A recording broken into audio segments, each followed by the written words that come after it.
నాకు సబ్స్క్రైబ్ చేయండి. మళ్ళా అడుగుతున్నా, నేను సిగ్గు లేకుండా అడుగుతున్నా. సబ్స్క్రైబ్ చేయండి చేయండి చేయండి. నా ఆవేదనను అర్థం చేసుకో. అత్యంత పవిత్రమైన కామాఖ్య ఆలయాన్ని ఒక బిజినెస్ సెంటర్ గా మార్చేసుకుంటూ ఒక దొంగ స్వామి నేనేనా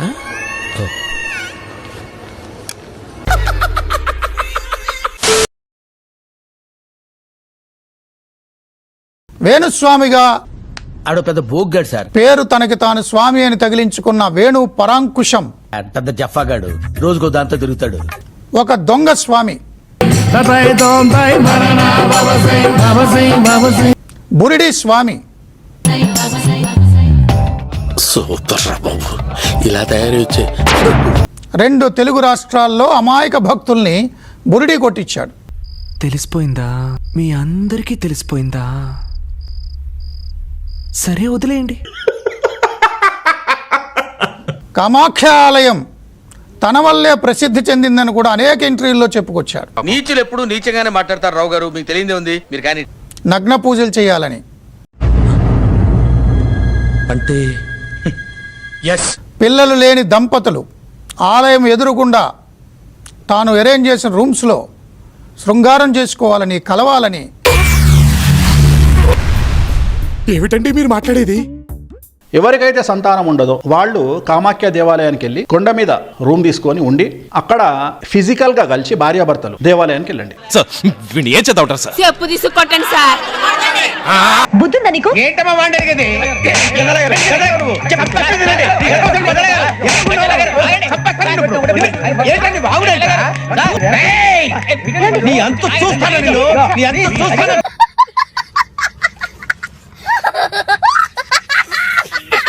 పిల్లలు ఖచ్చితంగా పుట్టి తీరతారని అత్యంత దారుణంగా ప్రమోట్ చేసుకున్నాడు. బాధ కొడకు, ఒక అట్టుపండి కర్మ గెల్లగెల్ల గెల్లగెల్ల గెల్లగెల్ల కాస్తానే ఉంటాయి.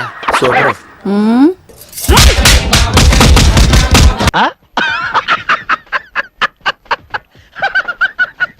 20 లక్షలు, 30 లక్షలు, 40 లక్షలు, మరీ 1,00,000 కోట్లు ఏంటి మేడం? టూ మచ్ రే, టూ మచ్. కొందరి దగ్గర కోట్ల రూపాయలు తీసుకుని కామాఖ్య అమ్మవారికి పూజల పేరుతో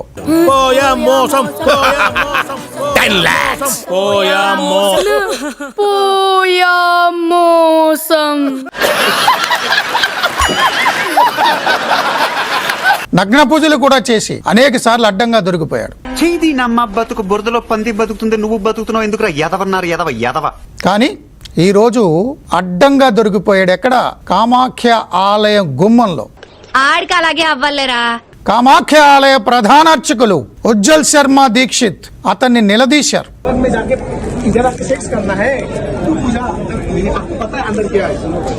ఓరి నాయనో, వీడు ఈ టైప్ లో తగిలాడేంటి?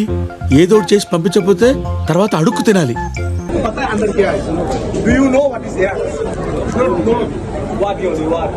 అయిపోయింది, బతికి అయిపోయింది. నీ కొత్త చెక్కేస్తారులే ఈ రోజు.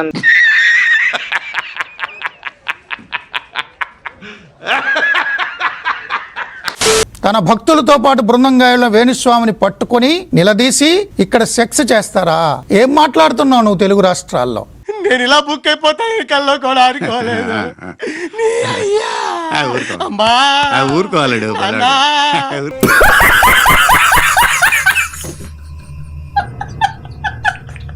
20 లక్షలు, 30 లక్షలు, 40 లక్షల రూపాయలు వసూలు చేసి భక్తుల్ని మోసం చేస్తావా? ఏరా అబ్బాయి, ఇలా జనాన్ని మోసం చేయడం తప్పు కదరా. మోసపోవడం వాళ్ళ తప్పు, కానీ మోసం చేయటం నా తప్పు ఎలా అవుతుంది? ఎదవటినీలొద్దే, ఏదో బతుకు తెరువు కోసం చేస్తున్నాంలేండి. అసలు ఇక్కడ కామాఖ్య ఆలయ సంప్రదాయాలు నీకు తెలుసా? గర్భగుడిలో ఏముంటుందో నీకు తెలుసా? అంటే అది ఇక్కడ ఆచార వ్యవహారాలు తెలుసా? ఇక్కడ పవిత్రత తెలుసా? రే రే రే రే, ఏంట్రా ఇది?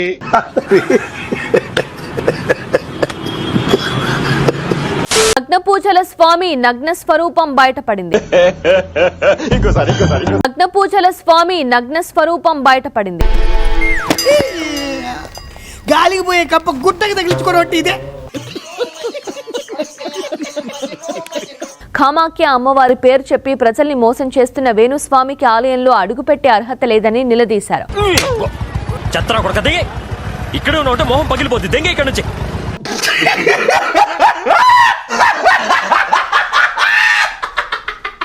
బడాబాబులు సినిమా వాళ్లను పూజల పేరుతో ఎన్నో మోసాలకు పాల్పడ్డారు వేణుస్వామి. ఏమిరా బాలరాజు, ఏమిరా ఉపయోగం దేశానికి నీ వల్ల? ఏదన్నా పని చేసుకోరా బేవకు. పిల్లలేని దంపతుల్నే టార్గెట్ గా లక్షలాది రూపాయలు దోచుకున్నారు. తెలియకడుగుతున్నాను, ఇదో బతుక చెప్పండి. కొందరు రాజకీయ నాయకుల్ని సైతం వేణుస్వామి బురిడి కొట్టించారు. సిగ్గుండాలి పోయి దుంకి సావాలి వీళ్ళంతా. ఇన్నాళ్ళీ విషయం అక్కడి పండితులకు తెలియదు. గతంలో వేణుస్వామి చేసిన మోసాలను టీవీ5 వెలుగులోకి తీసుకొచ్చింది. నా కొడుకు వచ్చినప్పటి నుంచి నాకు దరిద్రం చుట్టుకునేస్తా ఉన్నది.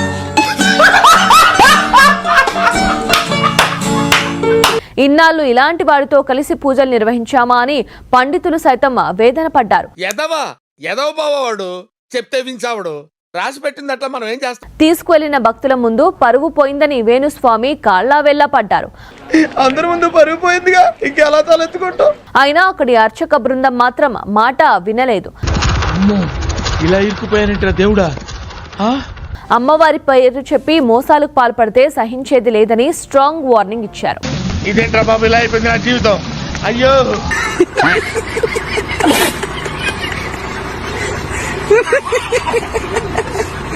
ప్రజల్ని భక్తుల్ని మోసం చేస్తున్నావు, మాకు తెలియదు అనుకున్నావా? ఎలా వస్తావు నువ్వు లోపలికి? సార్ నా మాట విని మమ్మల్ని వదిలేండి సార్. అలా చూడకండి సార్, భయం వేస్తుంది. నా మాట నమ్మండి సార్. పొట్టోడికి దోలు తీరిపోయింది. బతుకు, నీతిగా బతుకు, దుర్మార్గంగా దారుణంగా బతకొద్దంటూ నిలదీసేశాడు. చిచి, పశువులు కుడి తాగినట్టు తాగుతున్నారు కదరా. ఇంతకాడికి వచ్చేపోయే నలుగురు దగ్గర ఒంటెలు తాగిన బెటర్ కదరా. ఏం జన్మరా మీది? ఆయన తీసుకెళ్లిన భక్తుల ముందే అవమానానికి గురయ్యాడు. మీ కష్టం పగవాడికి కూడా రాకూడదు గురుగారు. మరేరా కాళ్ళ వేళ్ల పడ్డా కూడా అర్చకులు ఒప్పుకోలేదు. చీపమ్మన్నారు దాదాపుగా.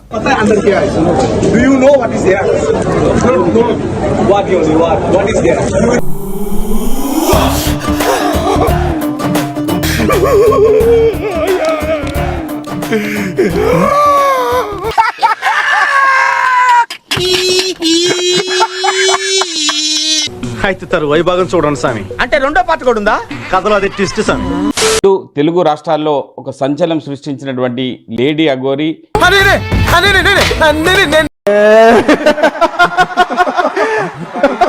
పాటు లేడీ అఘోరి శివవిష్ణు బ్రహ్మ ఉన్నారు.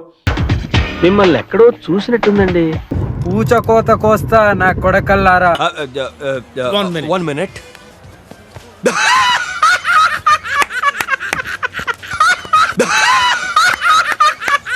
అంటే మీరు 14 రోజులు రిమాండ్ ఉండాల్సింది, 117 రోజులు జైలు జీవితం గడిపారు.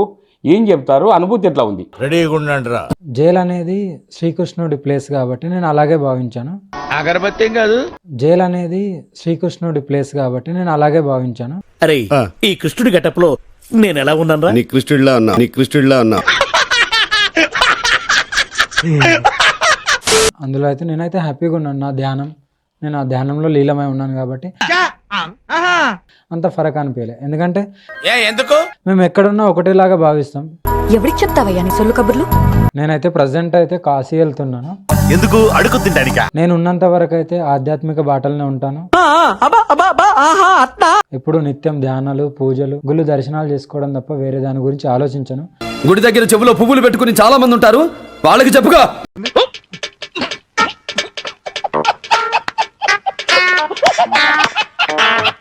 గురువుల ఆశీర్వాదం తీసుకొని వచ్చిన తర్వాత నా కార్యాచరణ నేను స్టార్ట్ చేయబోతున్నాను. మళ్ళీ ఎవరికి ఉపయోగం? అంటే మీకు అరెస్ట్ అయిన తర్వాత మీ ఫోన్లు కానీ కారు కానీ అన్ని తీసేసుకున్నారు.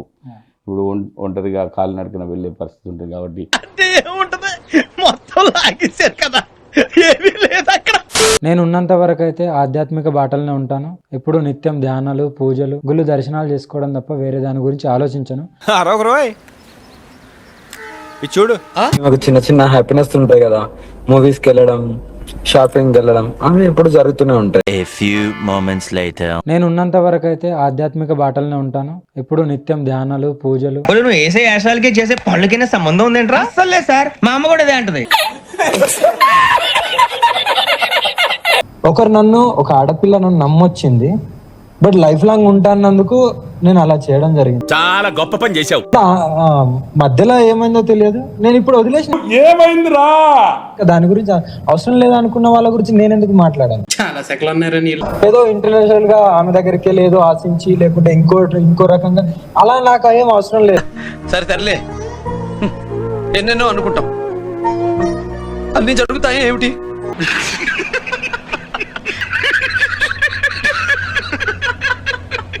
మోసపోయాను కాబట్టి, ఎక్కువ నమ్మాను కాబట్టి జైలుకి వెళ్ళాను. వాడు సంక నువ్వు నాకు, వాడు నీ సంక నాకుతాడు.